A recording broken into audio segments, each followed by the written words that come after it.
Et nous sommes sur Europe 1 et nous sommes avec Liane Folly qui sera du 21 mars au 12 avril sur scène avec son spectacle La Folle repart en thèse au théâtre de la Tour Eiffel à Paris.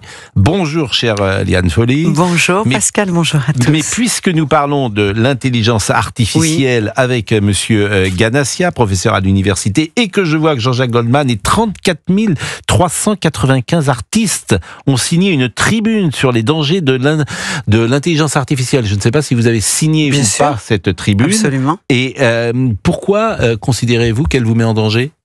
Mais parce que c'est une usurpation totale de notre créativité, de notre création au départ, et que quand on compose les chansons, qu'on écrive des textes, ça nous appartient.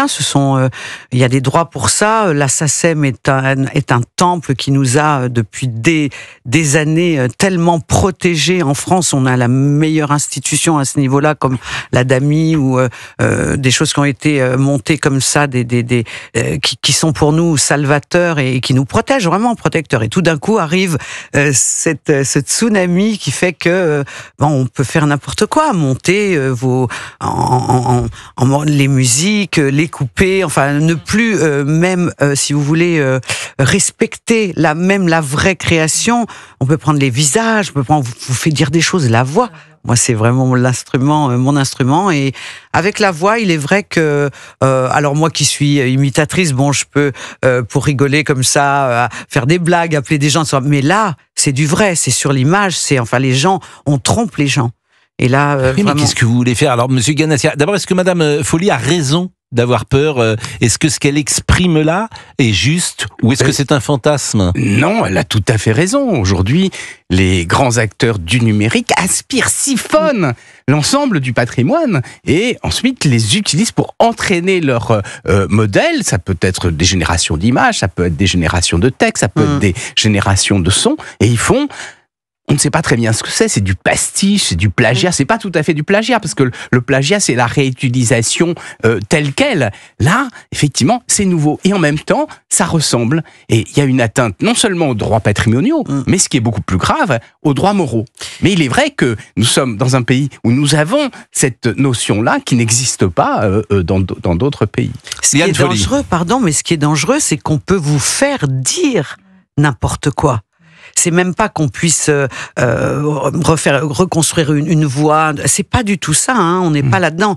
On est que l'intelligence artificielle se permet de vous faire dire avec votre voix, votre visage, des choses que vous n'assumez pas. Bon, alors parfois il y a des gens qui disent n'importe quoi, ils n'ont pas besoin d'intelligence artificielle pour ça. Mais peut-être que justement, ce qui va sauver cela, c'est peut-être le spectacle vivant. Parce que quand vous êtes sur scène, quand vous allez être à la Tour Eiffel, c'est vous que les gens viendront voir.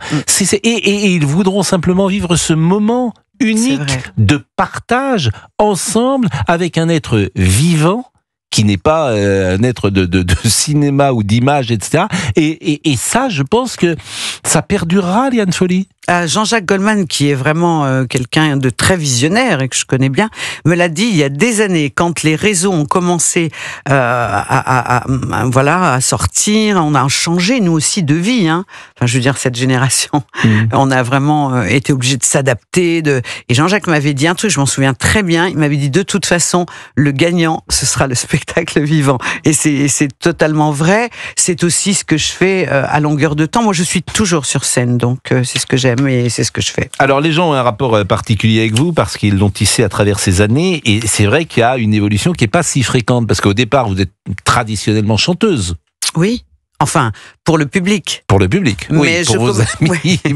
Vous êtes mais c'est vrai pour ma famille ou les gens qui ont suivi. La vie ne m'apprend rien, c'est sublime. Ah oui, c'est une reprise. Ne m'apprend rien.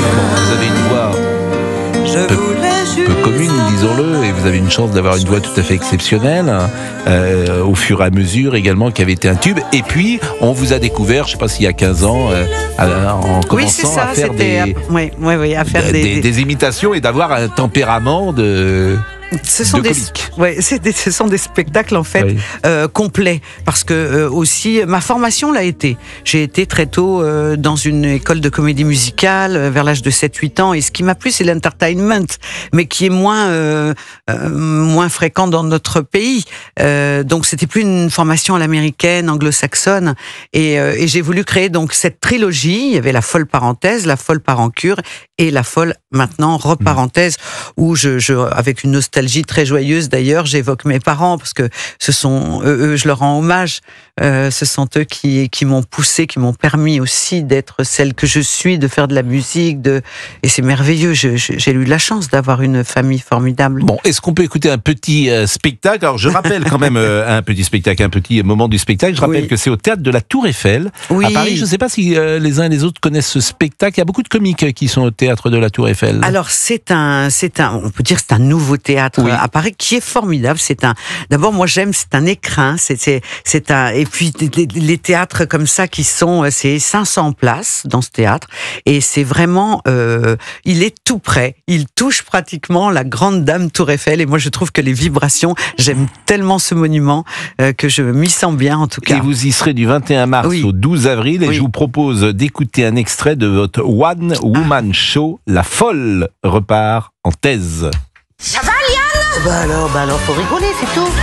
Pourquoi tu rigoles pas, toi? Vous savez pas ce qui m'arrive? Il faut que ça bouge, il faut que ça tremble.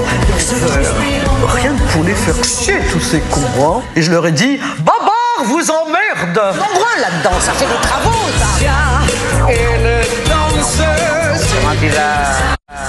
Est-ce que je peux emprunter vos toilettes parce que je dois repositionner mes boules de geisha? Ce qui est difficile parfois dans le monde artistique, c'est lorsqu'on est multiple. Et les gens qui sont multiples ont beaucoup de talent par définition. Et j'ai parfois l'impression que on aime dans le domaine artistique être dans une case. Vous étiez dans une case qui est la case chanson, et après vous allez dans la case comique. Et c'est pas toujours facile d'imposer cela auprès, peut-être pas du public d'ailleurs, mais simplement auprès des professionnels. Oui, depuis presque 40 ans, ça a été difficile, mais c'est pas le plus difficile, je crois, quand on est une femme dans ce milieu, et encore plus quand on atteint à l'âge de la maturité et de l'expérience, c'est encore plus compliqué en France, dans notre pays. Bon, vous avez quand même une relation particulière. Moi, c'est le public. Mais vous parlez du spectacle vivant, c'est exactement la même chose.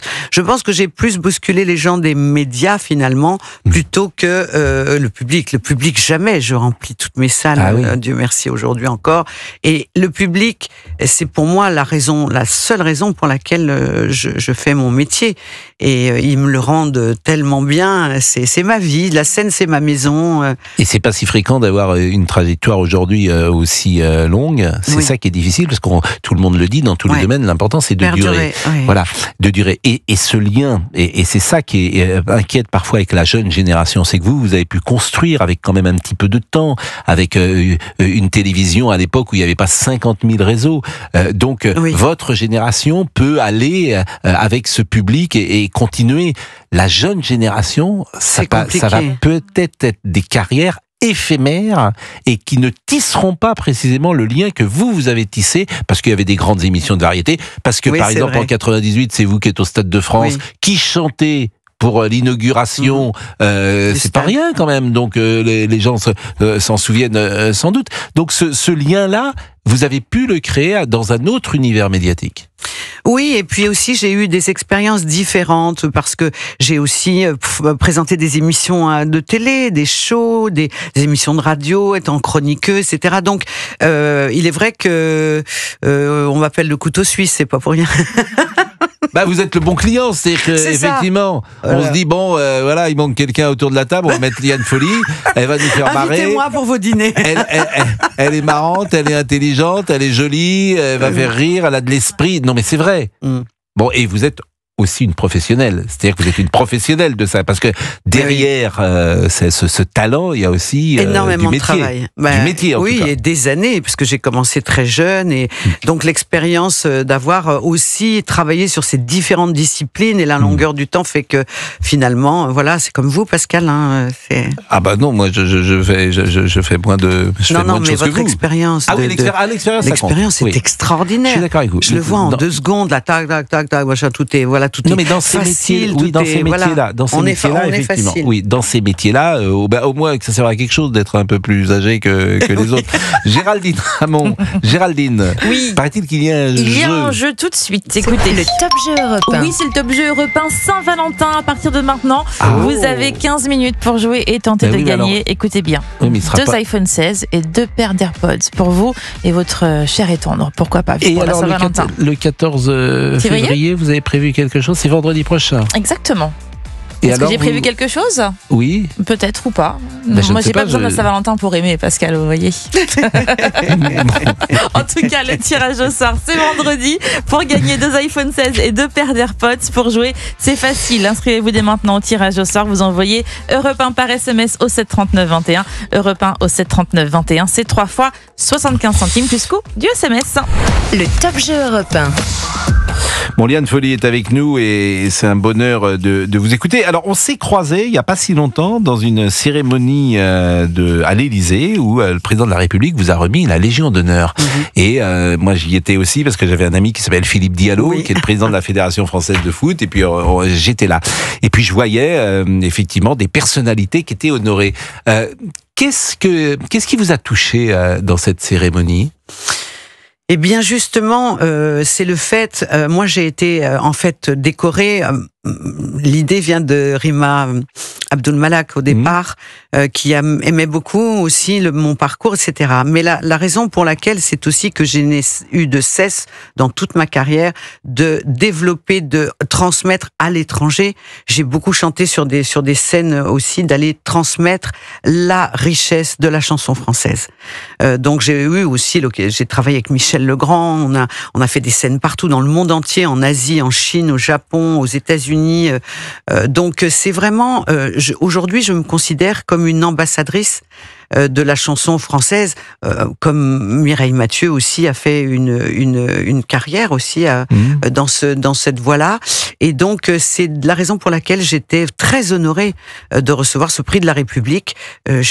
Très émue. J'étais entourée de mes proches, qui sont venus de loin parce que ma famille habite aux États-Unis maintenant. Et donc j'étais vraiment, j'étais consciente. Je crois que c'est la première fois. Parfois, on m'a remis des prix, un tas de prix dans ma carrière, etc. Où on n'est pas toujours, on a le trac, on n'est pas. Là, j'étais lucide, j'étais consciente. Les 2 seules personnes qui me manquaient étaient mes parents, évidemment, mais ils étaient quand même là. Et vos enfants sont aux États-Unis? Ah, mes enfants, non, ma famille. Je n'ai pas eu d'enfants, Pascal. Donc, je parle de ma famille, mon frère, mes neveux, tout ça. Qui vivent aujourd'hui aux États-Unis. Oui, c'est ça. Mais c'est intéressant de voir effectivement comment l'État, de temps en temps, peut aussi honorer les artistes et combien les artistes ont besoin de se sentir ou reconnus ou aimés, ce qui était le cas dans cette cérémonie. Oui, mais il y avait aussi moi à l'époque donc de mes débuts, etc. Il y avait vraiment un vrai travail qui était fait par le ministère de la Culture qui faisait que en Afrique, etc. On apprenait les chansons, on apprenait au fur et à mesure, on apprenait à parler en français avec des chansons, des chanteurs.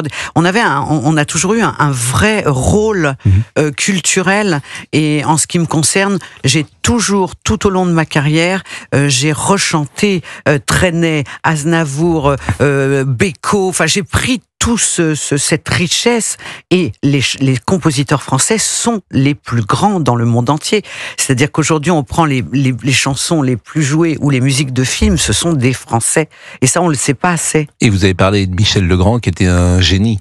Disons-le, qu'on a reçu plusieurs fois ici, et ce qu'il a écrit, d'abord le nombre de mélodies qu'il a pu écrire, et la qualité de ces mélodies est évidemment tout à fait exceptionnelle. Donc je le répète, vous serez à partir du 21 mars jusqu'au 12 avril. Alors on peut en parler peut-être de ce show. Ça sera, il y aura évidemment de la chanson classique, il y aura des imitations. Ah non, pas du tout de chansons. Là, je raconte mon parcours, mais c'est de l'humour et de l'imitation. Je raconte, par exemple, je parle du magasin de mes mes parents étaient droguistes, ils étaient marchands de couleurs.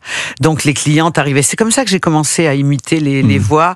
Et puis tout ce qu'on aime, tout ce qui m'a inspiré moi à l'époque pour chanter. Quand j'ai démarré, j'avais 12 ans, c'était l'époque 74, c'est La Bonne du Curé, par exemple, où, bon, il y a plein de choses comme ça, et par le biais de l'humour, moi, ce qui me plaît, c'est que c'est un show interactif qui fait vraiment du bien aux gens.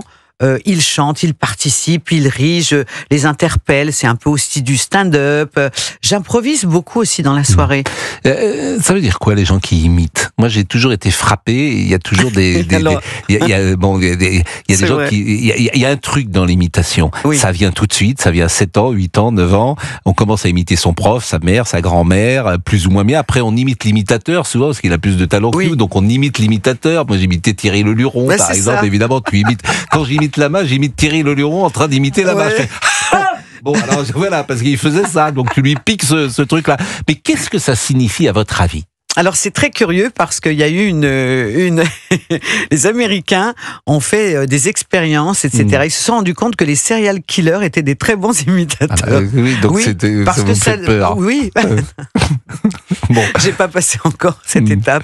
Non, mais c'est par rapport au c'est par rapport à la schizophrénie. Non, mais c'est ce que ça amène, c'est ce que ça apporte. Parce que je peux passer du tout au tout. Si par exemple je vous dis que Jeanne Moreau est là avec vous, Pascal. Eh bien, qu'est-ce que ça va vous faire? Mon chéri, t'étais à l'Élysée, t'as vu Manu? Tu l'as embrassé pour moi. Voilà. Donc, c'est-à-dire qu'en 2 secondes, on change de tout. Le geste, on parlait de Ségolène Royal. J'ai arrêté la politique. Vous êtes au courant, hein? Oui. Et mais si Roselyne est énervée, bien sûr qu'elle est énervée. C'est la merde. Voilà. Mais ce qui est extraordinaire, c'est que l'imitation, et c'est pas que la voix, l'imitation. Non, ça n'a rien à voir. Parce que ce que vous venez de faire là, de Ségolène Royal et de Roselyne, c'est Ségolène Royal. Oui. C'est ça c'est caméléon. Oui, c'est ça qui est tout à fait sidérant. C'est pas que de la voix. Alors, voilà. Alors, moi je suis content d'être à Europe 1 aujourd'hui parce que j'adore Pascal. J'appelle Calou.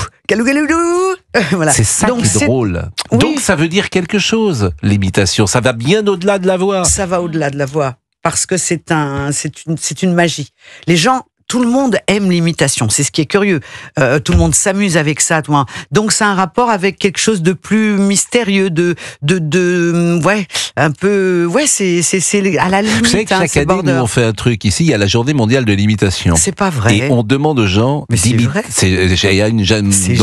Et donc ça fait comme on travaillait avec Laurent Tessier avant, on était dans une autre maison et chaque année, quand on demande aux auditeurs de nous appeler et qu'ils imitent, c'est génial. On se tient les côtes parce que d'abord il y a des très mauvais imitateurs, donc ça et ils nous font encore plus rire que les autres parce qu'ils sont persuadés. Alors évidemment, il y a pas genre celui qui imite Chirac, et bon, on a tous vu ça dans les dîners. Bon, bref. Et je trouve que c'est formidable l'imitation. Et on passe toujours. Et puis alors parfois il y a des pépites. Alors il y en a qui, moi par exemple, souvent je dis, je fais l'imitation la plus courte du monde. Je m'appelle Pierre Freinet, c'est tout. C'est l'imitation la plus courte du monde. Mais c'est tellement ça, je l'ai reconnu. Je m'appelle Pierre Freinet. Oui, c'est ça. Et après, je sais pas dire quoi. Moi, je suis sûr que vous pouvez imiter d'autres fois. Mais on imite l'imitateur. Souvent, je vous dis ça, on imite l'imitateur qui a déjà fait le travail, visiblement, qui a cerné les défauts, etc.